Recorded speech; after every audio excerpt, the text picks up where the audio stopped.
L'heure est grave. Alassane Dramane Ouattara veut extrader tous les opposants qui sont contre lui. Regardons la vidéo. Le ministre Gérald Darmanin a fait un post parlant d'extradition. Tous les moutons du RDM m'ont envoyé cette capture là pour dire tu seras le prochain, tu seras le prochain. Partage la vidéo même que c'est très important. Quand des tonneaux vides, des moutons, voilà, décident de rentrer dans l'arène, qu'est-ce qu'on peut faire? On peut vous regarder. Voilà, parce que pour vous, nous n'avons pas de stabilité ici en France. On est des égarés comme vous. Donc Gérald Darmanin va extrader des gens qui critiquent Dramane. Parce que vous pensez que les pouvoirs en France ici, les pouvoirs sont partagés. Hein.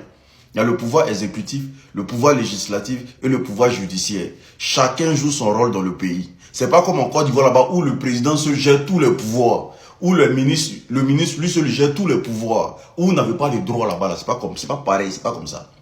Maintenant parlons d'extradition. Extradition ne signifie pas opposant. Voilà. Extradition ne signifie pas opposant. Donc si pour vous, le fait qu'il y ait le mot extradé dans le message de Gérald Darmanin signifie que tous les opposants vont se retrouver en Côte d'Ivoire, c'est que vous avez une plaie à la place de votre cerveau. La première personne qu'on doit extrader ici en France s'appelle Bob le Marocain, le coupeur de tendons. Et toute cette panoplie de moutons du RDR qui passent le temps à voler dans les métros à Paris. Voilà, ça c'est à cause d'eux le dossier sort. Hein. Ceux qui volent dans les métros de Paris à longueur de journée, ceux qui ont un fléodé château d'eau, château rouge, quand tu arrives là-bas, on dirait tout la bougou là. Quand tu arrives à Saint-Denis, en plein midi, ils sont en train de tirer thé dans le pays des gens. Ils font grain dans le pays des gens en train de tirer thé là. C'est d'eux on parle. Nous là, on va critiquer. On va continuer de critiquer. Parce que la France nous autorise à parler. La liberté d'expression ici là, elle existe réellement. Et dis ce que tu penses. Et si tu es inquiété dans ton pays, la France ne peut pas te donner à ton bourreau. Ce n'est pas possible. Et puis, ne vous dites pas que on est des poulets sans propriétaire ici. Hein. On a des bases. On est ensemble. Et puis, l'AES est prêt pour nous aussi. En cas de quoi que ce soit, l'AES va couper route. Ce qui est vrai aussi. On est ensemble. La famille, c'est gâté sur nous, hein. Le président Alassane Ouattara veut nous rapatrier en Côte d'Ivoire. Voilà, parce qu'on parle sur les réseaux sociaux, parce qu'on dénonce ce qui se passe en Côte d'Ivoire. Le président, je dis bien le président, je dis plus Alassane Dramane Ouattara, je dis maintenant le président. Parce que c'est devenu, l'affaire là est devenue très sérieuse. Donc, le président Alassane Dramane Ouattara, je me suis trompé, attendez.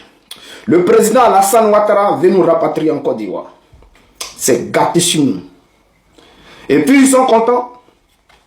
Parce qu'on veut nous rapatrier en Côte d'Ivoire. Et puis ils vont nous mettre en prison. Donc, les activistes, les journalistes comme le journaliste Woubi, Yacouba Doumbia, pardon, j'ai plus dit Woubi, parce qu'on veut me rapatrier en Côte d'Ivoire. Il ne faut pas y arriver là-bas. Et puis ma peine va augmenter. Donc, Yacouba Doumbia, le journaliste là, bon, il n'y a pas dit Boda aussi. Donc, Yacouba Doumbia, le journaliste là, il rit. Il est content parce que nous, on va nous rapatrier en Côte d'Ivoire, on va nous mettre en prison. C'est là. Si on ne demande pas pardon là, si on ne demande pas pardon, c'est pas bon. Donc là, j'appelle tous mes camarades cyberactivistes pro-Gbagbo. On doit se mettre ensemble pour que, ensemble, on puisse se concerter. Parce qu'ils vont nous rapatrier en Côte d'Ivoire. Et ça, ce n'est pas bon du tout pour nous. Parce que si on arrive en Côte d'Ivoire, c'est pas bon. Je vous jure, j'ai vu le ministre de la Justice de Côte d'Ivoire, Sansan Kabilé, avec le ministre Darmanin, le ministre de la Justice française. Il a dit, c'est pas bon, l'affaire n'est pas bonne. Eux tous ont commencé à partager parce qu'ils ont parlé d'extradition dans le document. Et puis on a vu, même le ministre Darmanin, français là, le ministre de la Justice, il a parlé de ça, il a dit qu'il y a extradition là. Donc, maintenant, ils vont faire une coopération judiciaire. Puis ils vont nous rapatrier en Côte d'Ivoire. Dans ce cas-là, il faut qu'on demande pardon. Donc, ici, je vais appeler tous mes camarades, cyberactivistes, mes camarades, Grand Premier, Oxy de Woody, Oxymore. Là, on doit se mettre ensemble et puis on va voir la situation. Parce que nous, rapatrier en Côte d'Ivoire aujourd'hui, ce n'est pas une bonne chose. L'heure est grave. L'heure est grave. Il faut qu'on trouve une solution. Parce que si on nous rapatrie en Côte d'Ivoire, c'est caté sur nous. C'est caté. Et là, je vous jure que j'ai vu le ministre sans cabinet, le ministre de la Justice, avec le ministre de la Justice française. Ils ont pris des photos. Ils ont pris des photos. Et maintenant, ils ont décidé de rapatrier tous les cyberactivistes pro-Gbagbo. L'affaire si est grave. L'affaire est grave, chef frère. L'affaire est grave. Ce n'est pas une petite... Vous voyez qu'elle tremble, non?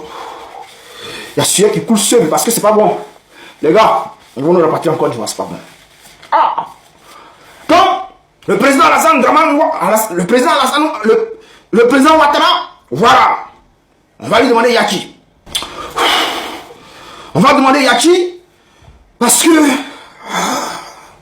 mes camarades, Oximo de Woody, cyberactiviste pro Gbagbo, le camarade Jean Premier, le camarade Raoul, président Gbagbo, la camarade Lagraine, la camarade Jacques Gbagbo, le camarade Saki, le camarade T800.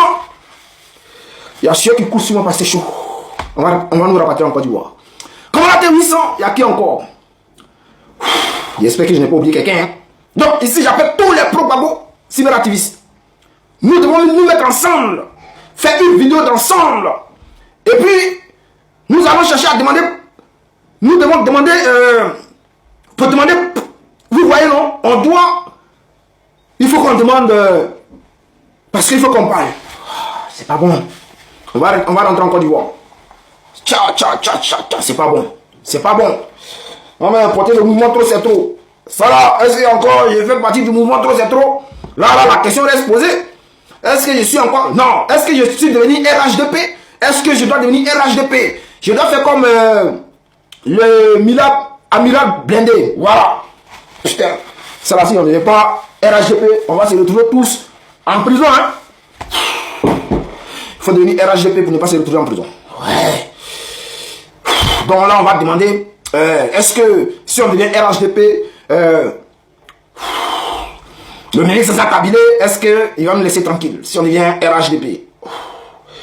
C'est grave, c'est grave. Tous les pro-Gbagbo. Vous-même, quelle est la solution? Dites-moi en commentaire ce que je dois faire. Voilà. Est-ce qu'on doit demander pardon? Ou bien est-ce qu'on doit aller au front? On doit continuer le front? C'est pas bon, c'est chaud, les gars. C'est gâté, hein? Ah, c'est gâté. Ah, ça va être trop fort, putain. Ah, ça va être fort.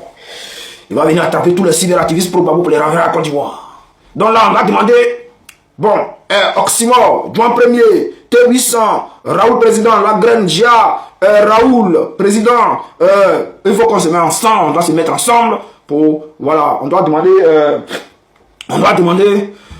le truc là. On doit demander quoi même? Voilà, on va essayer de trouver une solution.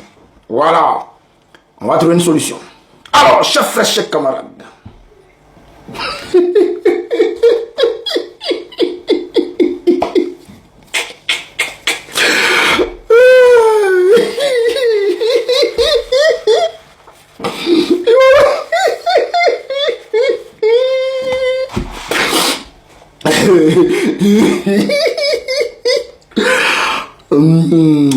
Tu peux pas les voir, ils sont tous contents comme ça. C'est gâté, ils vont les rapatrier, Oh mon frère, bon, attends, on va faire l'étude de ce qui se passe. Ils disent quoi? Qu'est-ce qui se passe? Le ministre de la Justice de Côte d'Ivoire et le ministre de la Justice française se sont croisés. Ils ont parlé de quoi? La justice française n'a pas le pouvoir de nous faire extrader. Je vais vous expliquer. Alors, que dit le document? Je vais vous faire lecture et puis après, on va expliquer ce qui se passe. Cette rencontre, marquant une étape importante dans le renforcement de l'AS Abidjan-Paris, dans le domaine de la justice, s'inscrit une autre dynamique de consolidation des liens historiques qui existent entre la Côte d'Ivoire et la France. Les deux ministres ont échangé sur plusieurs axes stratégiques en matière de coopération judiciaire, notamment l'entraide pénale internationale, l'extradition, c'est la partie là où ils ont pris, l'extradition, la lutte contre la criminalité transnationale et le terrorisme. Bon, c'est la partie qui vous intéresse, j'ai lu. Donc, ils ont parlé qu'ils vont nous extrader. Mais qu'est-ce qui se passe réellement? est-ce que Alassane Ouattara a le pouvoir de nous faire extrader de la France? Est-ce que le ministre de la Justice de Côte d'Ivoire peut nous faire extrader avec l'aide du ministre français Damané? Chers frères, chers camarades, mais il faut être RHDP pour essayer d'effrayer les gens avec ce genre de comportement-là. Il faut être un ignare, quelqu'un qui ne connaît pas les lois, quelqu'un qui ne connaît rien dans cette histoire de justice française, pour essayer d'effrayer les gens. Qu'est-ce qui se passe? Chers frères, voici toute la vérité. En réalité, même la justice française n'a pas le pouvoir de nous faire extrader. Je vais vous expliquer. Je vais vous démontrer pourquoi. La justice française, même si elle avait le pouvoir, elle ne peut pas nous extrader. Parce que les lois françaises sont impénétrables. Voilà. On ne peut pas marcher sur la loi. La loi, tu vois, la justice française elle-même ne peut pas se marcher dessus. La justice française ne peut pas se marcher dessus. Et c'est pour cela qu'on dit que Alassane Ouattara ne peut rien créer. Alassane Ouattara ne peut rien créer. Alors, si dénoncer les crimes d'Alassane Ouattara en Côte d'Ivoire, c'est dire que Alassane Ouattara est un criminel, c'est dire que Alassane Ouattara est un terreau, c'est dire que Alassane Ouattara est un diable, est un crime contre l'humanité, alors la justice française pourra nous extrader en Côte d'Ivoire. Mais si ce qu'on dit est avéré, si ce qu'on dit, nous pouvons apporter des preuves de cela, personne ne pourra nous extrader. Et on est clair dessus. C'est dire que Nina Keïta a géré un busy avec Epstein, et que les gens se lèvent aujourd'hui pour dire ils vont aller en France, ils vont parler d'une histoire de coopération judiciaire pour extrader les cyberactivistes en Côte d'Ivoire, pour faire un buzz dessus, ça ne marchera pas. Est-ce que Nina Keïta a géré un business avec Epstein? Oui ou non? Oui, les preuves sont là. Son nom est cité dans les courriers. Où tout le monde réunit Epstein, la Côte d'Ivoire ferme la bouche, Nina Keïta, elle ferme la bouche. Et on dit qui ne dit rien consent. Donc tout ce qu'on dit, puisqu'elle n'apporte pas de démenti, elle sait que c'est vrai. Puisque c'est ce qui est dit dans les courriers. Elle a donné des mousseaux à Epstein. Est-ce qu'elle est prospective? Mais c'est ce que démontre le document.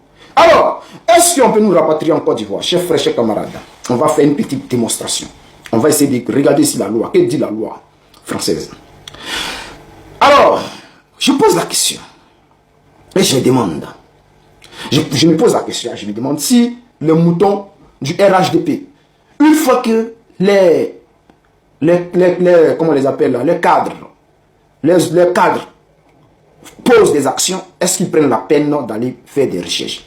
Voici un moment qu'on appelle Doumbia, Yacouba Doumbia, un roux international, un Bodakouman. Quand il voit des choses, c'est lui qui est le premier, c'est-à-dire à distiller les fausses informations, les mensonges. Il est là pour abrutir le peuple du RHDP. Mais on va essayer d'aller en profondeur. Alors, si une personne n'a pas commis de crime grave, comme crime contre l'humanité, mais est en danger de mort dans son pays d'origine, la coopération judiciaire entre la France et ce pays ne permet pas automatiquement son renvoi. Il existe, au contraire, des mécanismes de protection en droit français et international. Voici les principaux moyens d'empêcher son renvoi. Demande d'asile en France. La majorité des cyberactivistes en France, on a tous fait des demandes d'asile. Donc, comment vous allez faire pour rapatrier ces personnes-là? Parce que pour qu'on puisse les rapatrier, il faut commettre un crime grave, un crime contre l'humanité. Il faut que ta culpabilité soit prouvée, démontrée par A plus B que tu as participé aux actions. Et que tu as participé directement. On n'a pas dit indirectement ou bien je ne sais pas quoi. Directement aux actions. Alors, demande d'asile en France. La personne peut demander l'asile auprès de auprès de l'Office français de protection des réfugiés et apatrides, qu'on appelle OFRA. Elle peut obtenir le statut de réfugié si elle est persécutée pour des raisons politiques, religieuses, ethniques, etc., etc. Mais nous sommes persécutés dans notre pays. Tous les pro-babos, tous les cyberactivistes sont persécutés. Et nous avons les moyens de démontrer cela. Nous recevons des menaces de mort chaque jour. Nous avons les moyens de le démontrer. Donc, aujourd'hui, si la justice française se levait pour venir attraper quelqu'un, pour le remettre à Alassane Ouattara en Côte d'Ivoire, ça sera un kidnapping. C'est-à-dire, si on te prend comment dans une histoire de dire, oh, parce que tu as critiqué Alassane Ouattara, parce que tu as insulté Alassane Ouattara, parce que tu as dénoncé les faits d'Alassane Ouattara, parce que tu as traité Alassane Ouattara de criminel, c'est qu'il l'est, tu as traité Alassane Ouattara de terror, c'est qu'il l'est, et quand on te prend, on t'envoie en Côte d'Ivoire, c'est un kidnapping. Parce qu'il faut, on ne saute pas les étapes, c'est une longue procédure pour t'envoyer en Côte d'Ivoire. Alors, qu'est-ce qui se passe? Okay. Si elle risque la peine de mort, bon, sinon on retourne en Côte d'Ivoire, c'est la peine de mort. La torture ou des traitements inhumains, la torture. Nos camarades qui sont en prison aujourd'hui sont torturés chaque jour. Imaginez un soldat du Baba en Côte d'Ivoire, ils vont le torturer jour et nuit. Il va recevoir même la peine de mort. Donc, il y a tout ça à voir. Alors, que dit le document ici? Même en cas de coopération judiciaire entre États, la France ne peut pas renvoyer une personne vers un pays où elle risque la mort ou la torture. Même en cas de coopération judiciaire entre États, la France ne peut pas renvoyer une personne vers un pays où elle risque la mort ou la torture. Ce n'est pas moi qui le dis, c'est la loi qui le dit. Principe de non-refoulement. Est-ce que vous connaissez ça, RHDP, RDE? Non. Principe de non-refoulement. C'est un principe fondamental du droit international, prévu notamment par les organisations des Nations Unies. Ok. Les organisations des Nations Unies, Convention contre la torture, la Cour européenne des droits de l'homme via la Convention européenne des droits de l'homme, article 3. La France n'a pas le droit d'extrader ou d'expulser une personne vers un pays où elle risque la peine de mort. La torture, des traitements inhumains ou dégradants, même s'il existe un accord judiciaire entre les deux pays. Je reprends. Des traitements inhumains, non, je reprends tout. La France n'a pas le droit d'extrader ou d'expulser une personne vers un pays où elle risque la peine de mort, la torture, des traitements inhumains ou dégradants, même s'il existe un accord judiciaire entre les deux pays. Refus d'extradition. Si le pays d'origine demande l'extradition, la justice française examine la demande. L'extradition peut être refusée si l'infraction est politique. Il existe un risque grave pour la vie. Le procès ne sera pas équitable. Il y a un risque de peine de mort. La décision finale appartient aux juridictions françaises et au gouvernement. Recours devant les tribunaux, si jamais ça doit continuer. Si une expulsion est décidée, la personne peut saisir le tribunal administratif. Ce sont des procédures qui peuvent prendre des années. Le tribunal administratif, la Cour européenne des droits de l'homme en urgence, procédure dite mesure provisoire, et cela peut bloquer l'expulsion.